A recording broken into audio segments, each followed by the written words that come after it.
hijrah. Dari situ maka Ibrahim mulailah melakukan hijrah pertama. Tidak ada yang beriman di Irak kecuali 3 orang, istrinya Sarah dan Lut. Ya, istrinya dan Lut adalah keponakannya. Hanya bertiga, Ibrahim, istrinya dan keponakannya. Itulah yang beriman. Semua kufur. Kemudian Ibrahim akhirnya hijrah ke mana? Ke Palestina. Setelah sampai di Palestina,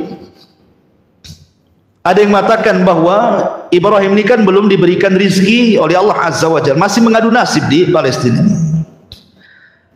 Apalagi ketika itu terjadi jadab. Jadab itu paceklik yang berkepanjangan, sehingga Ibrahim tidak bisa bertahan lama di Palestina, harus hijrah lagi ke negeri lain. Lah hijrahlah Ibrahim ke Mesir. Rupanya di Mesir itu rajanya zalim, Fir'aun di zaman Nabi Ibrahim itu. Fir'aun itu kan istilah raja Mesir. Jadi raja Fir'aun di Mesir di zaman Ibrahim itu zalim.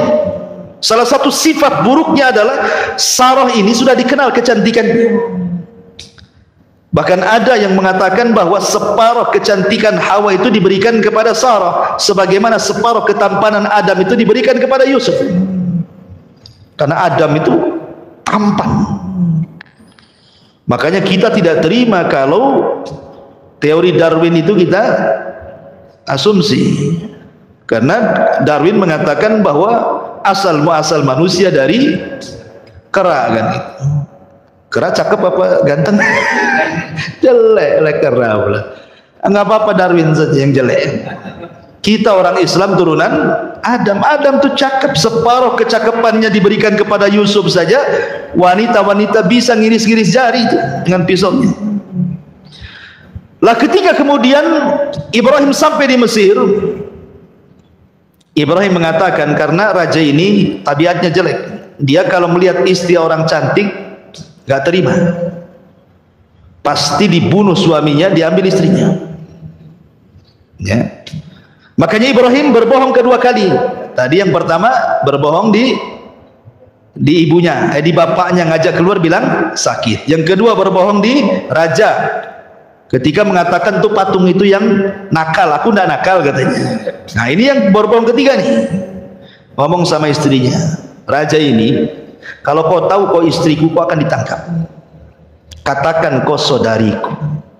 Tauriah juga maksudnya bukan saudari di sini, saudari beneran, maksudnya saudari seagama gitu maksudnya. Tapi katakan kau saudariku, dan jangan kau katakan aku suamimu. Katakan aku ini saudaramu. Tapi karena Sarah ini cantik memang, datanglah prajurit-prajurit raja ini, nggak peduli walau ngaku saudari-saudara, kalau cantik diambil. Kan gitu ya. Diambil akhirnya Sarah ini. Dibawa ke istana Ibrahim, hanya bisa terdiam dan melakukan sholat. Nah, ini pentingnya. Kata Rasul, kalau ada masalah, sholat. Ibrahim lagi pusing dari istrinya diculik sama raja, sholat dia. Wasta'inu bis sabri was sholat. Kita pertolongan dengan sabar dan salat. Datangkanlah Sarah ke hadapan raja. Namanya orang cantik. Ya raja sudah tidak sabar lagi.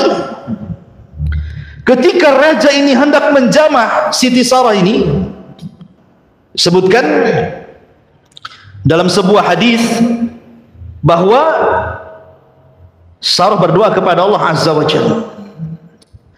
Dalam doanya Sarah mengatakan, ya Allah, lindungi aku, tahanlah kezalimannya kepadaku. Tiba-tiba ketika raja hendak mendekati Sarah, kayak orang setruk, tidak bisa digerakkan tangannya. Kemudian raja mengatakan, berdoalah kau kepada Allah agar tanganku tidak seperti ini.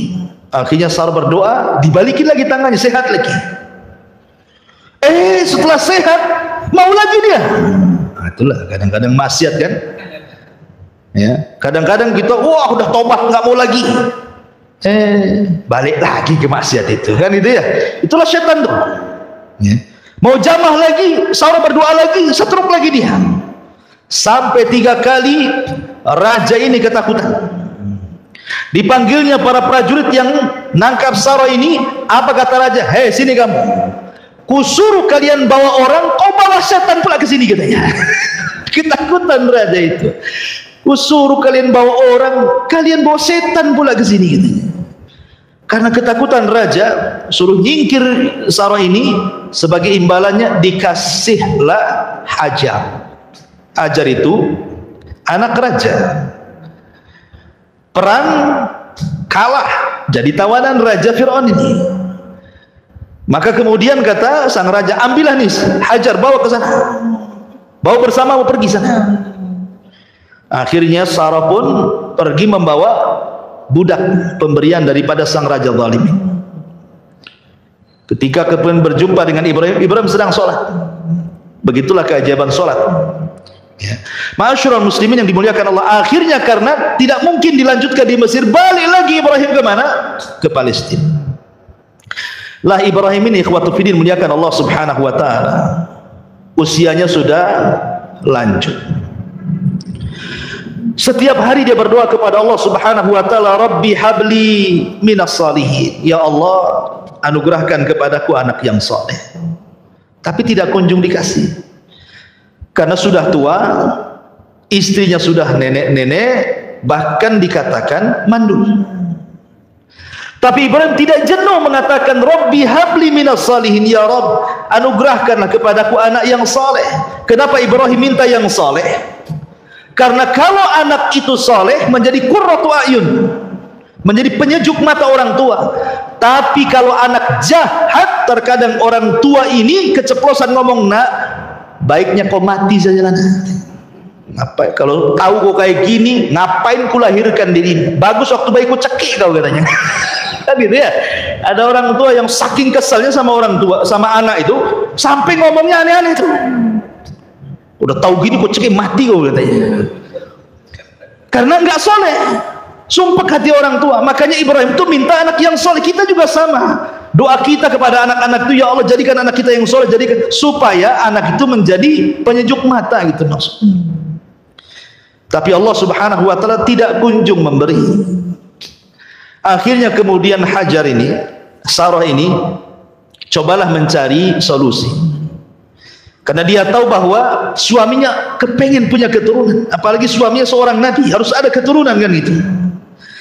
Jadi Sarah ini mengatakan, ya Ibrahim, ambillah budakku ini, Hajar, nikahilah.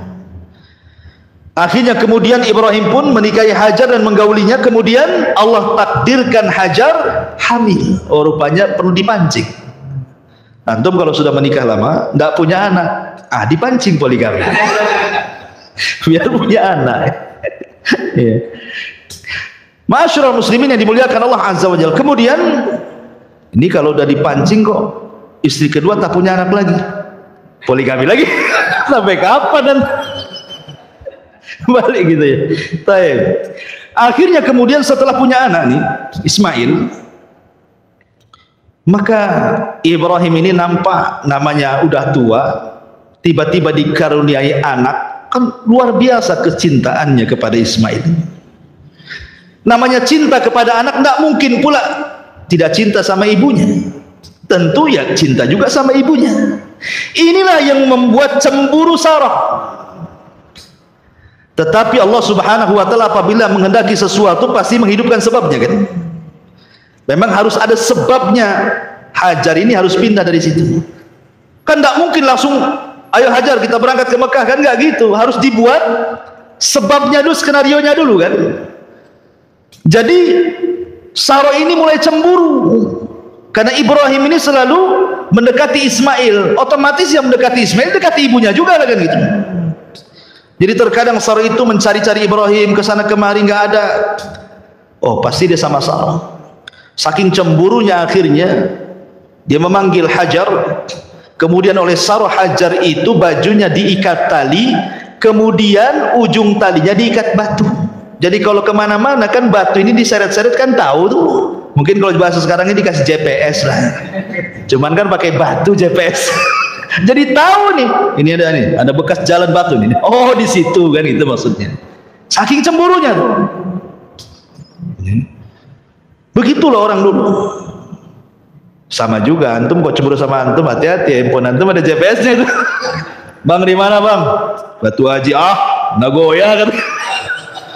Masalah ini. Masyarul muslimin yang dimuliakan Allah Azza wa Jalla. Kemudian akhirnya Allah Subhanahu wa taala merintahkan Ibrahim untuk memisah Hajar dan Sarah. Di sinilah mulai hikmah kenapa terjadi seperti ini. Kemudian Allah mengarahkan agar Ibrahim membawa Hajar dan juga Ismail bayi untuk pergi ke Mekah. Mekah itu bukan kayak sekarang mentereng, tidak. Mekah itu disebutkan dalam Al-Quran biwadin ghairi di zar'in inda baitikal muharram. Kau bawa Hajar ke sebuah lembah yang isinya hanya batu, padang pasir, tidak ada pohon, tidak ada tanaman, tidak ada makanan, tidak ada minuman, bahkan tidak ada orang. Jadi penghuninya cuma satu, dia ajalah Hajar itu sama bayinya Ismail. Dibawalah Ibrahim, bahkan dari Palestina ke Mekah ini jauh. Kalau zaman dulu naik unta itu 1 bulan perjalanan tuh. Dan di situ ada syarat. Ibrahim hanya meletakkan gitu saja dan tidak boleh tinggal walaupun beberapa hari. Letak pulang. Saya bayangkan, diletakkan langsung pulang. Ketika pulang ada syarat lagi, tidak boleh nengok ke belakang, tidak boleh menjawab panggilan, pergi gitu saja. Coba perasaan Hajar digituin. Kalau wanita zaman sekarang, cerai aja bang lah, kan itu kan bahasa kita ya, apain gak ada perasaan nih suami nih katanya, ya kan? Kalau dibuat kayak gitu tuh, karena wanita-wanita di zaman sekarang ini, antum sudah kasih semuanya saja dibilang antum gak punya perasaan, ya kan? Antum sudah kasih rumah, bulanan antum kasih, jajan antum kasih, anak pun antum kasih, salah sedikit dibilang apa? Memang abang gak punya perasaan. Itu ya kan, istrinya gak berakal itu ya. Jadi ketika betul-betul diletakkan di gurun itu, Ibrahim dan pergi. Ya Hajar naluri perempuan, dia memanggil-manggil suaminya. Ya Ibrahim, ila aina tadhhab? Ibrahim mau pergi kemana? Kau tinggalkan kami di sini. Tapi Ibrahim kan sudah dibilang sama Allah, jangan nengok ke belakang, jangan jawab pertanyaan, pergi saja dia. Seolah-olah tidak punya salah kan gitu ya. Tapi itu perintah Allah. Hajar ini paham, yang namanya dia suami seorang Nabi, seorang Rasul, paham bahwa ini bukan kehendak suaminya. Dia tahu tabiat suaminya nggak kayak gitu. Pasti ini adalah perintah Allah ini. Ketika Hajar paham ini perintah Allah, apa kata Hajar? Kalau memang ini perintah Allah, idhab ya Ibrahim, falan yudayyi'unallah, kata dia. Pergi sana, aku yakin Allah tidak mungkin menyia-nyiakan aku di sini. Tawakalnya patut kita acungkan jempol. Tidak ada orang tawakal setawakal Hajar. Ditinggalkan di lembah, tidak ada orang, tidak ada tanaman, tidak ada tumbuhan, tidak ada makanan, tidak ada minuman. Antum saja safar ke Tanjung Pinang, hilang dompet, apa enggak stres tuh? Udah kayak kiamat tuh kan, hilang tawakalnya. Baru dompet tuh yang hilang. Padahal dompetnya itu cuma isinya 200.000. Iya Ustaz, itu 200.000. ATM tuh ratusan ribu. Masyarul muslimin yang dimuliakan Allah Azza wa Jalla. Akhirnya Ibrahim pun pergi. Setelah Ibrahim jauh dan Sarah tidak bisa memandang dia lagi, baru Ibrahim berhenti. Baru Ibrahim menghadap Sarah dan anak yang ditinggalkan. Disitulah Ibrahim berdoa. Ya, sebutkan dalam surah Al-Imran, panjang itu doanya. Ya Allah, jadikanlah negeri ini penuh dengan berkah, rizki yang banyak, macam-macam keamanan banyak. Antum baca surah Al-Imran. Ya. Kemudian Ibrahim pergi ke Palestina. Ini Hajar ini dengan Ismail hanya bawa bekal cukup 2-3 hari saja, habis itu habis. Nggak ada makan lagi, nggak ada minuman lagi. Ketika sudah 2 atau 3 hari, Ismail ini menangis karena haus, namanya bayi. Dan seorang ibu yang menyusui pun harus dia minum, harus ada nutrisinya kan masuk, supaya air susunya keluar kan itu. Terpaksalah dia mencari air. Lari dia ke bukit Safa. Ada bukit Safa. Dilihatlah dari bukit Safa ke bawah. Kan orang kalau cari air kan cari ketinggian. Ya kan? Naik ke atas bukit tengok ada air enggak? Oh, rupanya ada bayang-bayang fata morgana di arah Marwah. Akhirnya dia lari ke Marwah. Nengok lagi ke arah Safa. Bolak-balik sampai 7 kali putaran. Makanya jadi syariat sa'i dalam umrah atau dalam haji. Ketika ke-7 kalinya dia mendengar Ismail menangis, khawatir, maka dia langsung mendekati. Rupanya Jibril sudah berdiri di kakinya Ismail. Kemudian Jibril menendangkan kaki kecil yang Ismail ini ke tanah. Ketika ditendangkan ke tanah, keluar air. Saking senangnya nih Hajar ini melihat ada air muncrat dari tanah, langsung dia membuat bendungan. Zam zam zam zam. Nah, jadilah air itu Zam-zam. Zam-zam itu membendung artinya. Ambil tanah satu, jadi bendungan. Zam, zam, zam, zam. Nah, jadi zam-zam lah sekarang. Ya, sampai sekarang air itu jadi air zam-zam. Ya. Ma'asyiral muslimin yang dimuliakan Allah Azza wa Jalla. Setelah kemudian ada air, kemudian bisa minum di situ, bayinya bisa minum, gak ada makanan, gak mungkin minum terus, harus makan juga. Karena sudah nampak air, datang burung. Ketika burung-burung datang ingin minum disitulah, itulah sebagai tanda bagi musafir. Ada suku Jurhum yang mereka kehabisan minuman, haus di tengah padang pasir, mencari air, nggak dapat.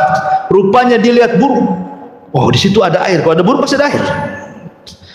Maka suku Jurhum ini, suku Yaman ini, mendatangi burung itu, ternyata memang ada air. Di situ ada seorang wanita dengan bayinya. Ini suku Jurhum kalau mau jahat bisa dibunuh Hajar itu. Untuk ngambil air kan gampang saja, cuma wanita saja. Tapi suku Jurhum itu ada dari kabilah Yaman. Dan Rasul mengatakan untuk ahli Yaman, ahlul Yaman itu araqul qulub, lembut hatinya orang Yaman itu. Ya. Makanya kemudian akhirnya minta baik-baik. Boleh nggak saya minum dari airmu? Kata Hajar, boleh, tapi barter dengan makanan. Nah, disitulah dia bisa makan. Maka terjadilah barter minuman dan makanan. Akhirnya Allah jamin, betul kata Hajar, kalau memang ini perintah Allah, idzan lan yudayyi'unallah. Inilah kata-katanya terbukti. Ya kan? Kalau memang ini perintah Allah, wahai Ibrahim, pergi kau sana. Allah yakin tidak mungkin menyia-nyiakan saya di sini. Makanya nggak disia-siakan. Datang dengan sebab itu dapat makanan. Sehingga suku Jurhum itu akhirnya menjadi tempat singgah suku Jurhum di situ. Kalau dia safar ke sana kemari, singgahnya di situ. Lama-lama kemudian suku Jurhum ini meminta kepada Hajar, boleh nggak kami tinggal di sini? Berapalah satu kaplingnya. Akhirnya diizinkan tinggal 1 tenda, 2 tenda, 4 tenda, 7 tenda, 100 tenda. Jadilah kampung kabilah Jurhum di situ. Disinilah Ismail ketika mulai sudah bicara, maka dia belajar bahasa Arab kepada suku Jurhum, dan dia orang yang paling fasih dibandingkan Jurhum itu sendiri bahasa Arabnya. Makanya Ismail disebut musta'rib. Arab itu terbagi 3. Ada al-Arabul Badiyah, ada al-Arabul Baqiyah, ada al-Arabul Musta'rab. Arabul Badiyah sudah musnah, itu kaum Ad, hilang sudah di zaman Nabi Hud. Ya. Nabi Soleh, kaum Samud itu hilang semua itu, tidak ada turunannya. Kemudian Arabul Baqiyah itulah dari Qahtan. Dari Qahtan. Kemudian ada Musta'rab. Musta'rab inilah orang Arab, orang bukan Arab tapi pasti berbahasa Arab. Itulah Ismail. Ya. Makanya Ismail bukan Nabi Arab. Nabi Arab itu cuma 4. 1 Hud, 2 Saleh, 3 Syuaib, 4 Nabi kita Muhammad SAW yang betul-betul lahir di Arab. Tapi Ismail kan lahirnya di Palestina. Dia orang Palestina dia. Ya kan, baru hijrah ke Mekah kan itu. Belajar bahasa Arab kepada suku Jurhum, akhirnya pandai bahasa Arab dan menikah dengan suku itu. Ya, dengan suku Jurhum, dan punya anak sampai turunnya kepada Rasulullah. Jadi Arab dulu itu yang menguasai Jurhum sebelum perang dengan suku lain namanya Khuza'ah. Suku Jurhum ini masih mengikuti agama Ibrahim dan Ismail, mentauhidkan Allah, karena Ismail berdakwah kepada mereka jadi muwahhidun, orang-orang yang bertauhid. Dijajahlah sama Khuza'ah, kalah Jurhum ini. Karena ditakut kalau seandainya Zam-Zam dikuasai mereka, ditimbun pula Zam-Zam sama suku Jurhum. Ketika mereka balik ke Yaman dikuasai Khuza'ah, maka Zam-Zam hilang. Baru diketemukan di zaman Abdul Muttalib. Dialah yang menemukan Zam-Zam yang dipendam Jurhum itu. Ya, kita kembali ke kisah. Jadi setelah Ismail kemudian bergaul dengan suku Jurhum, kemudian juga sudah dewasa, Allah mengatakan dalam Al-Quran, falamma balagha ma'ahu sa'ya. Ketika Ibrahim usianya sudah sampai sa'ya. Sa'ya itu artinya sudah bisa diajak bicara. Dia mengatakan usianya sudah antara 10 sampai 15 tahun. Ya sudah remaja ya.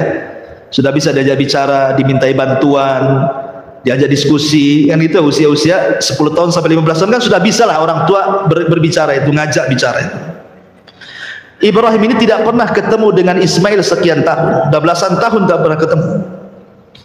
Sehingga Ibrahim ingin melihat anaknya. Berangkatlah dari Palestina ke Mekah. Di malam hari sebelum keesokan harinya dia berjumpa dengan Ismail, mimpi pula Ibrahim ini. Dalam mimpinya dia menyembelih putranya Ismail, betul-betul disembelih. Ibrahim pun ketika terbangun dia termenung. Bagaimana tidak? Ini bala ujian berat, ikhwan, ya kan? Sudah lama tidak punya anak, akhirnya Allah berikan anak. Kemudian anaknya sudah besar, tahu-tahu mau disembelih. Ini kan ujian besar kan gitu ya. Termenung Ibrahim, tapi karena memang mimpinya para nabi wahyu, mau tidak mau ini adalah perintah. Antum jangan samakan mimpi antum dengan mimpi Ibrahim. Jangan pula antum mimpi nyembelih anak, besoknya beli pisau pula antum. Mimpi antum dari setan. Kalau mimpi nabi itu dari Allah. Jadi terpaksalah dia harus ngomong.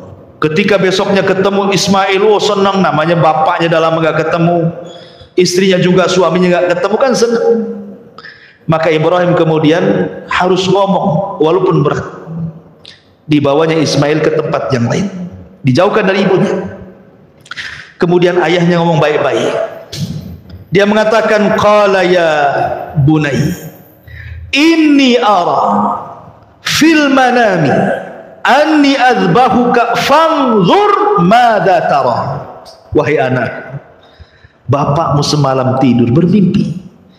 Dalam mimpi bapakmu menyembelih dirimu, fanzur madza tara. Bagaimana pendapatmu? Lihat, seorang bapak tidak boleh diktator sama anak. Kan ada tuh orang bapak kalau anaknya salah aja udah main tampar, main maki, main awas kau ya. Oh, udah main awas kau aja tuh. Ya. Tapi diajak ngomong baik-baik. Harusnya seperti itu seorang bapak pada anak. Diajak ngomong baik-baik anaknya, diajak diskusi. Ya, libatkan diskusi. Menurut adik gimana ya bagusnya? Padahal jelas-jelas kalau dia berpendapat pun tidak bermutu ya pendapatnya. Tapi untuk ngajar dia berpendapat, apa salahnya? Kalau nak, menurut kamu gimana? Nggak apa-apa. Seperti Ibrahim ini ngajak diskusi kan? Fangdur madzatar. Menurutmu gimana nih? Tapi Ismail ini anak dari Hajar yang tawakalnya kuat, anak daripada Ibrahim yang Khalilur Rahman. Dia tidak bercanda, tidak ngasih muqaddimah. Dia langsung mengatakan, ya abatif alma tu'mar satajiduni insyaallahu minas sabirin. Oh, mantap di jawabannya. Wahai bapak, lakukan saja. Kalau ini perintah Allah, lakukan saja. Insya Allah engkau akan dapati aku termasuk anak yang sabar. Lihat bahasanya. Ismail tidak mengatakan if'al ma turid, lakukan apa yang kau mau wahai ayahku. Tapi bahasanya if'al ma tu'mar, lakukan yang diperintahkan. Sebab kalau bahasanya lakukan apa yang kau mau, berarti bukan perintah Allah, ini kemauan bapaknya. Tetapi ketika bahasanya tu'mar, ini perintah, berarti tahu Ismail ini perintah Allah, bukan kemauan bapaknya. Dan lebih hebatnya lagi, Ismail mengatakan insya Allah. Insya Allah ini seolah-olah Ismail ingin mengatakan, wahai ayahku, kalau aku redho untuk disembelih, kau juga redho untuk menyembelih, Allah pun redho aku disembelih, pasti kau dapati aku termasuk anak yang sabar. Tapi seandainya aku redho disembelih, kau juga redho siap menyembelih, tapi Allah tidak redho, ini tidak akan menjadi anak yang sabar. Makanya bahasanya insyaallahu minas sabirin. Ya, itulah bahasa Quran luar biasa. Jika Allah berkehendak, kan itu ya, pasti kau akan dapati termasuk hamba Allah yang sabar. Ismail tidak pernah dia menyekat kalimat itu. Maksudnya tidak ada kata-kata mukadimah. Pak, itu kan mimpi. Enggak lah kan, enggak ngomong gitu kan. Pikirkan, anakmu satu-satunya. Kan enggak ada kan kalimat itu. Anakmu tuh si mata wayang. Kau mau bunuh bantai aku juga. Kan itu. Nanti kau tak punya anak lagi gitu. Tak ada. Ismail ngomong langsung, tegas, jelas.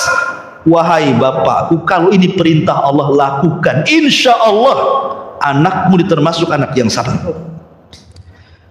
Tidak main tunggu Ismail, pergi dia, datang ke rumahnya, pamitan ke ibunya, ambil tali dan pisau, bergegas dia datang ke ayahnya. Kata Ismail, ya, ini tambang untuk mengingat badanku. Kalau kau tidak ikat aku, bisa saja aku kabur. Ya. Ini pisau sudah kutajamkan, sebab kalau tidak tajam maka akan lama untuk menyembelih. Ketika kau sembelih, aku minta 3 syarat. Sembelihlah di tengkuk, jangan di leher. Sebab kalau di leher, engkau akan memandang wajahku, kau kasihan tak jadi. Kalau di tengkuk, otomatis wajahnya terpendam. Yang kedua, sing-singkan baju. Jangan sampai ada satu darah menetes di bajumu, kalau ibuku tahu dia akan sedih. Dan yang ketiga, segerakan sembelihannya. Akhirnya Ibrahim pun betul-betul lah dia letakkan pisau. Betul-betul sudah dijalan-jalankan, seperti sudah digini-ginian pisau itu. Subhanallah, Allah buat tumpul pisau itu. Sebagaimana Allah menjadikan tongkat Nabi Musa ular, sebagaimana Allah jadikan api Ibrahim tidak membakar, Allah pun bisa membuat pisau tajam jadi tumpul. Jadi tumpul, tidak bisa disembelih gini-gini. Ketika betul-betul kesungguhan Ibrahim menyembelih putranya juga nggak bisa-bisa, tiba-tiba Allah Subhanahu wa taala berfirman, wa nadainahu ayya Ibrahim qad saddaqta ru'ya. Tiba-tiba dari langit ada panggilan dari Allah, hei Ibrahim, engkau sudah membenarkan mimpi. Seolah-olah apa? Engkau sudah lulus ujian. Kau sudah lulus ujian. Kenapa Ibrahim sampai melakukan seperti ini coba? Dan kenapa Allah pula memberikan balak seperti ini? Kenapa ujiannya nggak yang lain saja? Kenapa harus menyembelih gitu ya? Kan banyak ujian, kenapa harus ini maksudnya? Ibrahim itu diuji oleh Allah Subhanahu wa taala soal kecintaan. Karena biasanya ketika orang cinta kepada Allah, contoh nih antum ketika belum ada pekerjaan, oh rajinlah antum ke pengajian. Ramailah pengajian itu. Ketika mulai ada tawaran bisnis di luar, ya kan, tawaran bisnis di luar, ya sebulan sekali mulai muncul. Kemana? Ada oplet sebelah sana. Mulai kan itu. Ketika Ibrahim ini cinta dengan Allah, tiba-tiba ada anak. Dikhawatirkan kecintaan Ibrahim kepada anaknya mengalahkan kecintaan dia kepada Allah. Jadi Allah ingin menguji, apakah cintamu masih tulus kepadaku ataukah sudah berpaling ke lain hati kepada anakmu. Soalnya seperti itu. Tapi dengan Ibrahim sungguh-sungguh menyembelih putranya, ingin melenyapkan putranya supaya kecintaannya hanya kepada Allah, maka Allah sudah yakin Ibrahim tidak mungkin memberikan kecintaannya kecuali kepada Allah. Sejak itulah disematkan kalimat Khalilur Rahman. Khalil itu kekasih, dia lebih tinggi dibandingkan al-hub. Hub itu cinta, khullah itu cinta lebih daripada khullah. Namanya ada Habib, ada Khalil. Khalil itu di atasnya Habib. Dia kecintaan yang murni kepada Allah Subhanahu wa taala. Itu alasannya. Makanya Allah mengatakan innaka dzalika nuzil muhsinin. Begitulah kami akan membalas dengan balasan yang baik. Karena ini ujian berat. Makanya Allah sampai memberikan taukid penguat dalam ayatnya, inna hadza lahuwa al-bala'ul mubin. Lihat, Allah sampai membuat 3 penekanan. Inna, sesungguhnya. Kalimat sesungguhnya kan penekanan tuh. Inna hadza, ini lah adalah taukid lagi. 3 penguat dalam ayat ini. Sesungguhnya ini benar-benar sungguh-sungguh ujian yang berat bagi Ibrahim. Memang ujian berat, tapi Ibrahim lulus. Lulus dia, predikat kaum Lut. Lulus, ya. Makanya karena kelulusannya itulah Allah mengatakan wa fadainahu bidzibhin adzim. Allah turunkan kambing dari surga. Kata Abdullah ibn Abbas, warnanya putih dan gemuk dan bertanduk. Jadi kalau antum cari korban yang gemuk, yang bertanduk, yang putih. Tapi kalau Rasul suka warnanya amlah, putih ada campuran hitam. Kalau kambingnya Ibrahim putih semua, ya kan? Kalau korban tuh cari yang gemuk. Kalau yang gemuk pasti mahal. Makanya kalau ingin korban sudah nabung hari ini untuk tahun depan. Jangan udah dekat-dekat korban sibuk cari utangan. Pasti dapat kurus itu, nggak dapat gemuk. Gitu ya.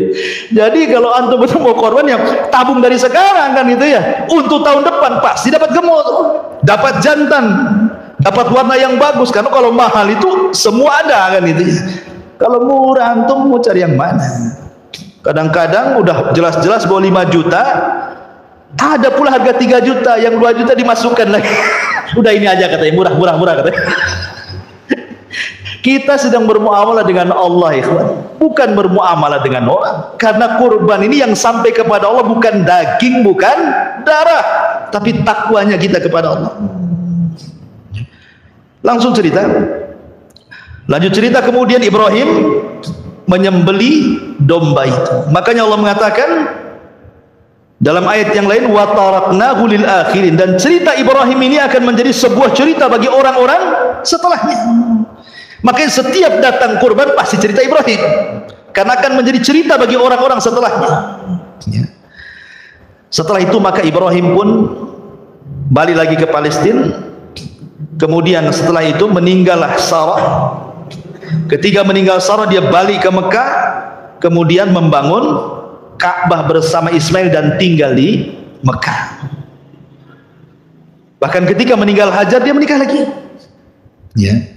Sampai akhirnya ketika Ismail alaihi salam sudah tua, beliau menikah dengan salah satu wanita Jurhum. Masalahnya akhlaknya jelek wanita yang pertama ini. Ketika Ibrahim ingin tahu istrinya seperti apa, dia datang ke rumahnya. Asing ngeluh saja istrinya itu. Karena suka ngeluh istrinya tidak tahu kalau itu ayahnya Ismail. Kan tidak pernah tahu kan mukanya. Dan istrinya pun tidak tahu itu ayahnya. Ibrahim hanya ingin menguji tentang kesabaran istrinya. Tapi istri pertama Ismail itu banyak ngeluh. Ya. Dan sifatnya perempuan kan ngeluh ya, biasanya. Akhirnya kata Ibrahim, sampaikan kepada suamimu, ghayyir atabatababi, ganti tangga yang menuju rumah depan, itu saja. Pergi dia. Datang Ismail, cerita istrinya, bang, tadi ada orang tua begini, tahu-tahu dia berwasiat kepadamu, ghayyir atabatababi, suruh ganti tangga menuju tempat depan rumahmu. Kata Ismail, oh kamu tidak paham, itu ayahku, berarti dia menyuruh aku untuk menceraikan kamu. Ceraikan istri pertama. Ketika para pembesar Jurhum mengetahui bahwa Ismail ini menceraikan istrinya karena buruk akhlaknya, maka para pembesar itu kan banyak anak-anak perempuan ditawarkan. Sudah nikah dengan anak saya aja, menikah dengan anak saya saja. Dapatlah istri kedua yang sangat baik sekali. Tapi Ibrahim masih tetap ingin nguji. Dia datang. Kemudian istrinya dilihatnya baik sekali. Nggak ada keluhan sama sekali. Kemudian dihidangkan makanan dan minuman, kambing dan juga air zam-zam. Maka setelah itu Ibrahim makan daging kambing, minum air zam-zam.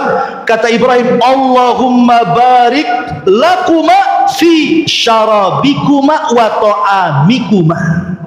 Ya Allah, berkahi makanan keduanya dan minuman keduanya. Sejak Ibrahim mendoakan daging kambing dan juga air zam-zam, sejak itulah kambing dan zam-zam menjadi berkah sampai hari ini. Makanya orang Mekah walaupun makan kambing nggak akan kolesterol, nggak akan darah tinggi, nggak akan kumat asam uratnya, nggak akan. Ya, karena didoakan Ibrahim. Ya kan, kambingnya itu didoakan. Makanya dulu zaman Nabi kambing itu makanan pokok. Makanya sampai sekarang orang Arab itu makan kambing pagi, siang, sore, malam. Nggak kayak kita. Walaupun 1 bulan ya tetap aja kayak gitu. Coba antum beli kambing di Tamiang, pagi antum kambing, siang antum kambing, malam antum kambing, sebulan saja mungkin antum yang diantar ke Tamiang. Beli kambing di Tamiang, antum pula diantar ke Tamiang, ke kuburan Tamiang sana. Ini bahaya ya kawan. Ya. Jadi itulah bedanya kambing sana berkah. Lah Ibrahim mendoakan makanan yang ada di Mekah, Rasul mendoakan makanan yang ada di Madinah. Madinah dulu makanan pokoknya kurma, maka Rasul mendoakan keberkahan 2 kali lipat makanan Madinah dibandingkan Mekah. Makanya kurma Madinah itu kurma yang luar biasa, disebut dengan ajwa. Semua kurma Madinah disebut ajwa, kan dapat doa Nabi. Siapa yang makan 7 butir ajwa di pagi hari nggak akan kena sihir, nggak akan racun sampai sore hari, kan begitu. Jadi sama-sama didoakan. Kalau makan Mekah didoakan Ibrahim, makanan Bali didoakan Rasulullah. Itulah diantara sejarah singkat Nabiullah Ibrahim alaihi salatu wassalam. Wallahu a'lam bishawab. Mudah-mudahan kajian tentang Nabiullah Ibrahim tadinya dibuat 2 pertemuan, tapi dengan singkat kita bisa menyelesaikan. Mudah-mudahan ada ibrah dan pelajaran. Subhanallah bihamdika asyhadu an la ilaha illa anta astaghfiruka wa atubu ilaik. Allahu ta'ala. Assalamualaikum warahmatullahi wabarakatuh.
Oh